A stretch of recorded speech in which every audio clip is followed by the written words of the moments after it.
உடல்நலக் குறைவால் முதலமைச்சர் மு.க.ஸ்டாலின் சென்னை அப்பல்லோ மருத்துவமனையில் அனுமதிக்கப்பட்டிருக்கும் நிலையில் மருத்துவமனையில் இருந்து வீடியோ கால் மூலம் பொதுமக்களின் குறைகளை கேட்டறிந்து வருகிறார். உங்களுடன் ஸ்டாலின் திட்ட முகாம் பற்றி முதலமைச்சர் மு.க.ஸ்டாலின் வீடியோ காலில் பொதுமக்களிடம் குறைகளை கேட்டறிந்து வருகிறார். இதனை அண்மை செய்தியாக பார்த்து வருகிறோம். மருத்துவமனையில் இருந்து வீடியோ கால் மூலம் பொதுமக்களின் குறைகளை முதலமைச்சர் மு.க.ஸ்டாலின் கேட்டறிந்து வருகிறார்.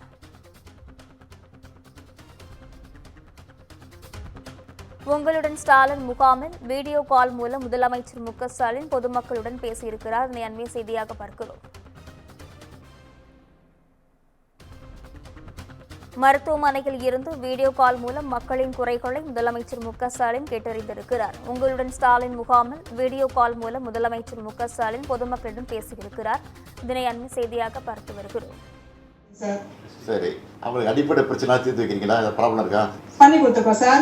எல்லாருக்கும் இங்க பந்தல் போட்டு ஷேர்ஸ்ல இடம் கொடுத்துருக்கோம் சார். சரி சார், அதிகமா கலைஞர் மகளிர் உரிமை திட்டம் தான் சார் அதிகமா வருது. இன்ஃபேக்ட் இதுல உட்கார்ந்துருக்கவங்க எல்லாருமே அதுக்காக வந்தவங்க தான் sir.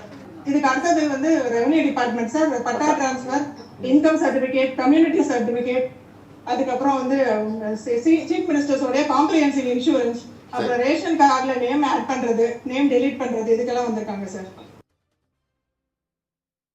Sir Anitha sir, Sriperumbudur sir. சரி, என்ன கோரிக்கை வந்திருக்கீங்க? என்ன கோரிக்கை உங்களுக்கு? சார், நான் ஜாதி சர்டிஃபிகேட்டும் நேட்டிவ் சர்டிஃபிகேட்டும் அப்ளை பண்ணேன் சார். 2 டேஸ்ல இங்க திருப்பி கொடுத்துருக்காங்க சார். கிடைச்சிருச்சு உங்களுக்கு? சந்தோஷம் தானா? ஓகே சார், சந்தோஷம் சார்.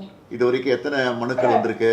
அந்த மனுக்கள்ல எது அதிகமா வந்திருக்கு சொல்லுங்க சார். நமக்கு இது வரைக்கும் சார் 12,492 மனுக்கள் வந்து நம்மளுக்கு டோட்டலா வந்திருக்காங்க சார். இது வந்து கலைஞர் மகளிர் உரிமை தொகை இல்லாம இருக்கக்கூடிய மனுக்கள் சார். இதுல அரௌண்ட் ஒரு 901 அப்ளிகேஷன்ஸ்க்கு வந்து இமிடியேட் டிஸ்போசல் கொடுத்துருக்காங்க sir, which is around 80% sir. மீதி இருக்கக்கூடிய பெட்டிஷன்ஸ் வந்து நம்ம 45 days is the maximum sir.